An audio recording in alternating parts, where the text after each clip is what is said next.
여러분 안녕하십니까? 오늘도 1일텐을 클릭해 주셔서 감사합니다. 축복합니다. 오늘은 사무엘상 9장입니다. 시간은 흘러가며 역사는 발전하죠. 그 변화의 순간마다 등장하는 중요한 인물들이 있습니다. 엘리의 시대가 가고 사무엘의 시대가 왔습니다. 이제 사무엘의 시대가 가고 새로운 시대가 열리려고 하고 있습니다. 오늘 새로운 인물이 성경 가운데 등장합니다. 그 이름은 바로 사울이라고 하는 사람입니다. 혹시 여러분들은 이미 이스라엘 역사를 다 알고 있기 때문에 사울에 대하여 부정적인 이미지가 강하실지 모르겠습니다.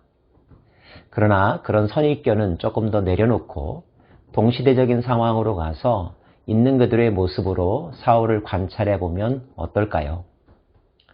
성경은 사울이 베냐민 지파 출신의 사람이라고 소개하고 있습니다.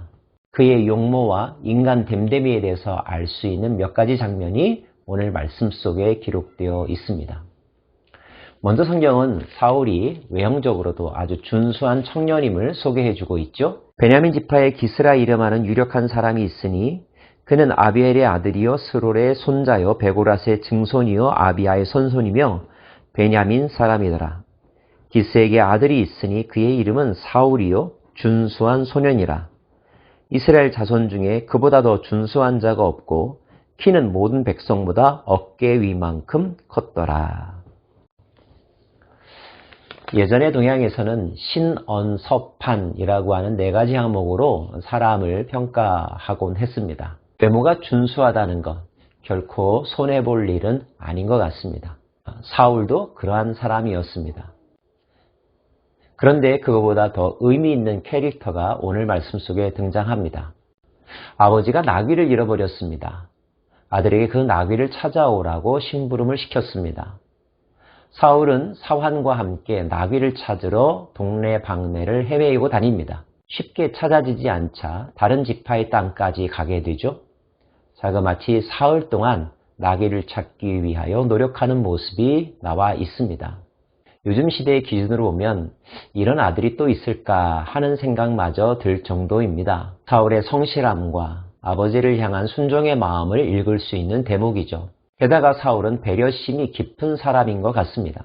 그들이 숲땅에 이른 때에 사울이 함께 가던 사원에게 이르되 돌아가자. 내 아버지께서 암나기 생각은 고사하고 우리를 위하여 걱정하실까 두려워하노라 하니. 떠난 지 여러 날이 되자 자기를 걱정하는 아버지의 마음을 생각하게 되었고 아버지를 더 걱정시켜드리지 않기 위해서라도 얼른 돌아가야 한다고 제안하는 내용입니다. 자기의 어려움과 자기가 하고 싶은 것만 생각하는 사람이 있는가 하면 다른 사람의 마음이 어떠할까? 내가 이렇게 하면 그 사람이 얼마나 힘들까? 여기까지 생각하는 사람이 있습니다. 이타심이 강한 사람이고 배려심이 있는 사람이라고 볼 수가 있죠. 그런 마음 따뜻한 사람 만나보고 싶지 않으십니까?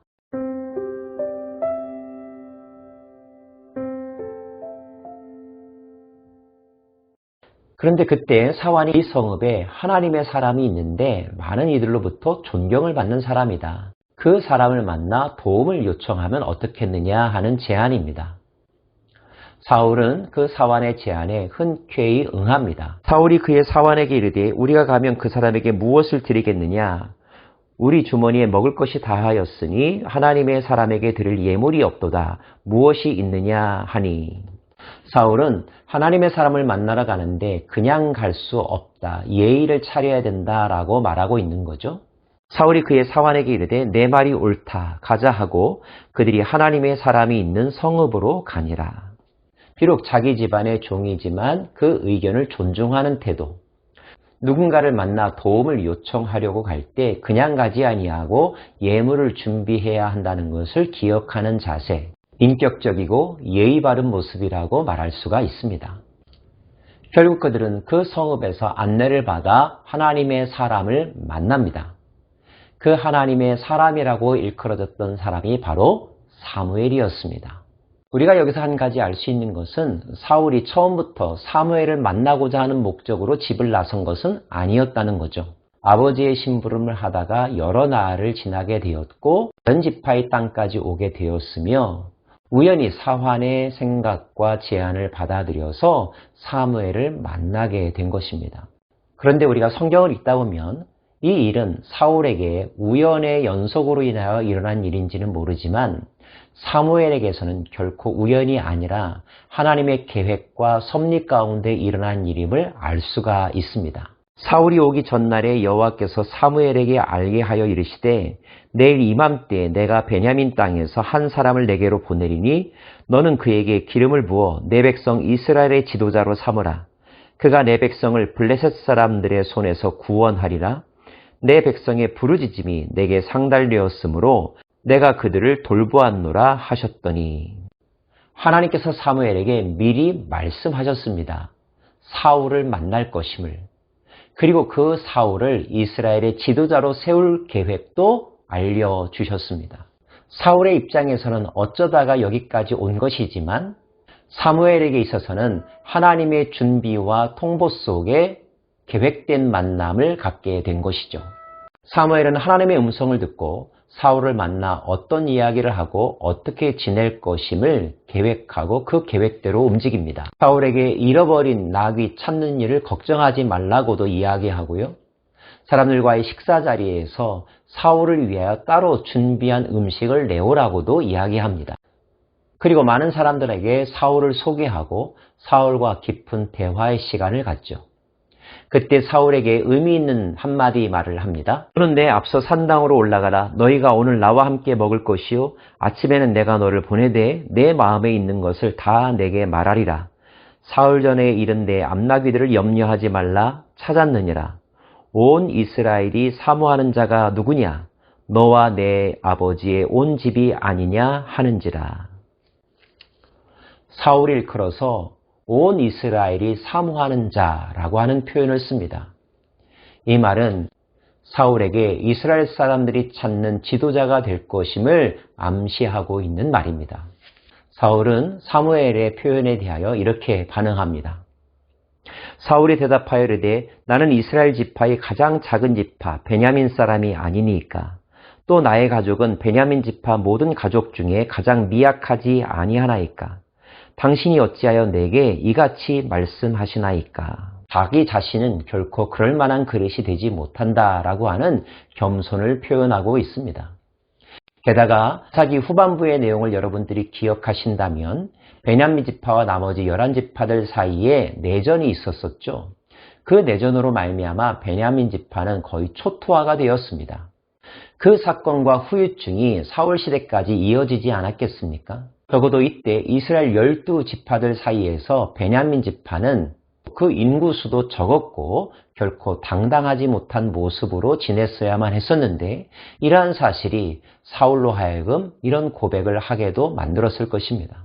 적어도 이때 당시의 사울은 자기 자신과 주변의 상황을 알고 겸손을 알고 예의를 알았던 사람입니다.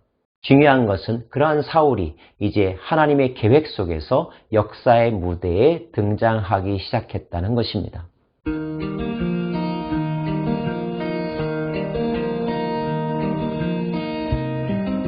사랑하는 여러분, 하나님은 지금도 살아계시며 여러분과 저를 향한 놀라운 계획을 가지고 계십니다. 우리가 살면서 겪는 여러 가지 일들은 우연인 것 같지만 결코 우연이 아닙니다. 모든 것을 하나님께서 감찰하시고 또 섭리하고 계시죠. 그분이 나를 향한 마음을 알고 그 계획하심을 알고 그 계획에 함께 반응하며 동역하는 마음으로 살아간다면 얼마나 아름다울까요? 그 인생이 얼마나 의미 있는 삶이 될까요? 12지파 중 가장 작은 지파의 한 집안의 아들로서 평범하게 살았던 사울, 그 사울을 하나님께서 찾아오셨고 그를 이스라엘 역사의 주인공으로 세워가고 계십니다. 사울에게는 분명히 영광스러운 순간이었을 것입니다. 저와 여러분에게도 그러한 순간이 어느 땐가 올 수 있습니다. 바로 그때 하나님의 마음에 감사하며 하나님의 뜻에 온전히 순종하는 모습으로 반응해 간다면 미천한 우리이지만 보잘것없는 우리이지만 바로 우리를 통하여서 하나님 나라 역사의 귀한 한 부분이 성취되어 갈 것입니다. 그런 일에 주인공이 되고자 하는 마음으로 살아가는 오늘 하루가 되기를 원합니다. 더불어서 오늘 일어나는 일 가운데 하나님의 뜻, 하나님의 섭리가 무엇인가 영적으로 질문하며 성령께서 주시는 답을 찾을 수 있는 저와 여러분 되기를 간절히 소망합니다. 기도하겠습니다. 하나님, 아무도 모르던 한 청년을 하나님께서 픽업하셨습니다. 비로소 그의 삶이 역사적인 삶이 되었고 영적으로 의미 있는 삶을 시작하게 되었습니다. 우리에게도 하나님의 음성이 들려질 때, 그 하나님의 부르심에 반응하게 될 때 우리는 비로소 의미 있는 인생을 살아가게 되는 줄로 믿습니다. 오늘도 주의 음성 듣는 날이 되게 하여 주시고 주님의 계획하심에 온전히 반응하고 순종해 나가는 저희들 되게 하여 주옵소서. 예수님 이름으로 기도합니다. 아멘.